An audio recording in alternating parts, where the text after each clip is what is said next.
आप सभी को नमस्कार। आज का चर्चा का विषय है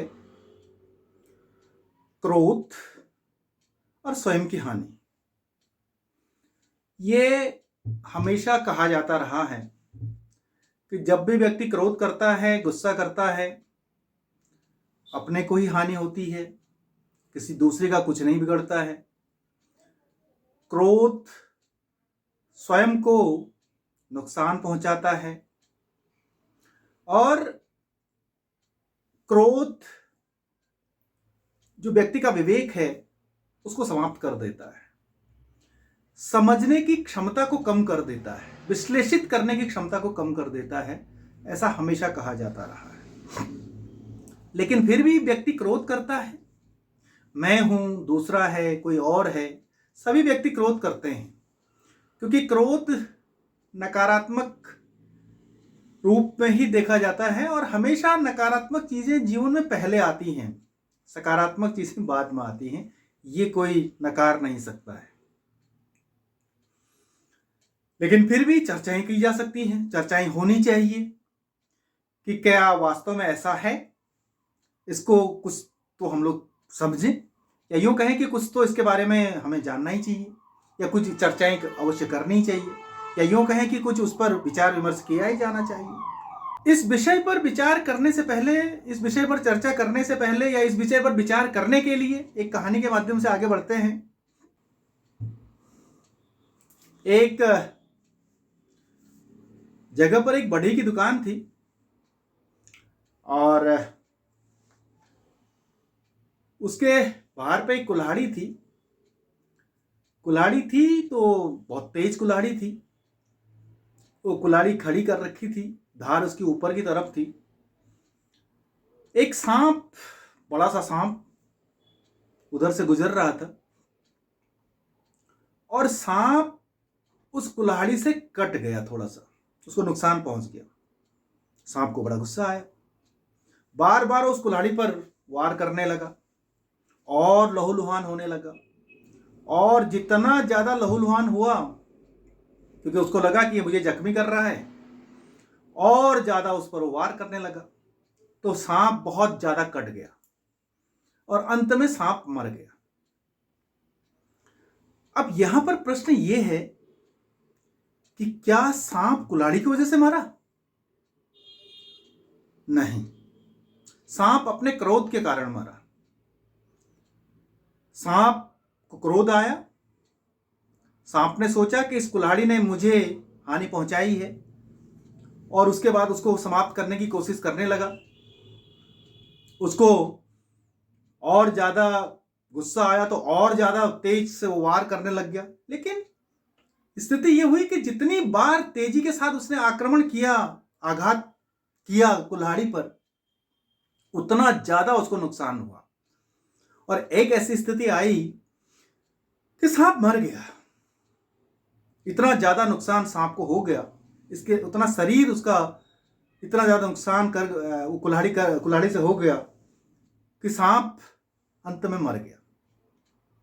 तो यही कहानी हमें यह सिखाती है कि जीवन में हम इसी तरह से गुस्सा कर करके, क्रोध कर करके अपने जीवन को नुकसान पहुंचाते हैं, अपने आप को हानि पहुंचाते हैं। हम लोग भूल जाते हैं कि हम लोग इसी गुस्से के कारण ही गर्त की ओर जा रहे हैं, इसी गुस्से के कारण ही हमें हानि हो रही है। हम लोग इस बात को भूल जाते हैं और ये मान लेते हैं कि उसके कारण, किसी अमुक व्यक्ति के कारण ही मुझे हानि हो रही है, और इसलिए मैं उसको देख लूंगा, मैं उसको सबक सिखाता हूं, मैं उसको समाप्त कर दूंगा। ऐसा शायद नहीं होता है।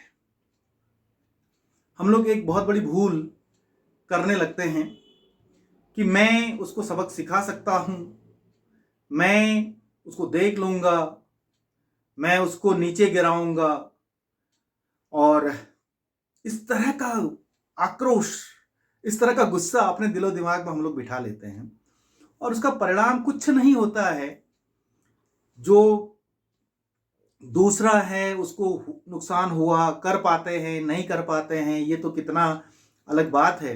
लेकिन जो सबसे ज़्यादा नुकसान है, सबसे ज़्यादा जो हानि होती है वो स्वयं को होती है। हम लोग अपना चैन खोने लगते हैं, हम लोग अपना जीवन का जो असली उद्देश्य है उसको खोने लगते हैं, जो हमारे असली कर्तव्य होते हैं उनको हम लोग खोने लगते हैं, उन कर्तव्यों से विमुख हो जाते हैं। और हर समय हमारे दिलो दिमाग में बदला लेने की भावना, हर समय हमारे दिमाग में दूसरों को नीचे गिराने की भावना बनी रहती है। और जब ऐसा दृष्टिकोण, ऐसी सोच, ऐसा रवैया हमारा जब बनने लगता है तो साहब जो हमारे पास चीजें हैं उनका हम लोग उपयोग भी नहीं कर पाते हैं, उनको हम लोग समझ ही नहीं पाते हैं, क्योंकि दिमाग में तो हमारा कुछ और चल रहा होता है। दिमाग में हमें संतुष्टि, हमारे दिमाग ने यह सोचना शुरू कर दिया कि संतुष्टि मुझे तब मिलेगी जब मैं उसको गिरा दूंगा, जब मैं उसको नीचा दिखा दूंगा, जब मैं उसको अपने कदमों में झुका दूंगा। ये है हमारा एक स्वाभाविक सी प्रवृत्ति। और उस प्रवृत्ति के कारण अगर हम लोग उस प्रवृत्ति पर, उस नकारात्मक प्रवृत्ति पर अगर हम लोग नियंत्रण नहीं करते हैं तो फिर एक दयनीय स्थिति में हम लोग चले जाते हैं और सबसे ज्यादा नुकसान अपने आप को करने लगते हैं। और फिर वो बातें सामने आने लगती हैं कि नींद नहीं आती है, अपने परिवार के साथ हम लोग चिड़चिड़ापन का व्यवहार करने लगते हैं, और उसके अलावा खुद से ही हम चिढ़ने लगते हैं, खुद के जीवन में ही कोई इंटरेस्ट नहीं रहता है। तो ये दृष्टिकोण, ये सोच हमेशा नहीं होनी चाहिए। यदि वास्तव में हमें अपने जीवन को सही रूप में आगे ले जाना है, सार्थक रूप में, सकारात्मक रूप में आगे ले जाना है, तो उस क्रोध को हमें समाप्त करने की कोशिश करनी चाहिए। क्रोध कभी भी समाप्त नहीं हो सकता, लेकिन कम किया जा सकता है, समाप्त करने का प्रयास किया जा सकता है, प्रयास किया जा सकता है। प्रयास करने से ही काफी कुछ नियंत्रण में आ जाता है। तो ये है कि क्रोध हमेशा अपने ही को हानि पहुंचाता है, स्वयं को ही हानि पहुंचाता है, किसी दूसरे को हानि नहीं, किसी दूसरे को देखने की स्थिति में नहीं, बल्कि स्वयं हम अपने आप को हानि पहुंचाते हैं। ये बात सत्य है और इस पर हम लोगों को नियंत्रण करना चाहिए, तब जाकर के हम लोग एक अच्छा जीवन और एक फलदायी जीवन व्यतीत करने में सक्षम हो पाते हैं। अन्यथा हम लोग क्रोध के वश में हो जाते हैं और अपने जीवन के असली जो उद्देश्य हैं, जीवन का असली जो मार्ग है और जीवन का असली जो सुख है, उसको भी प्राप्त नहीं कर पाते। तो ये विचार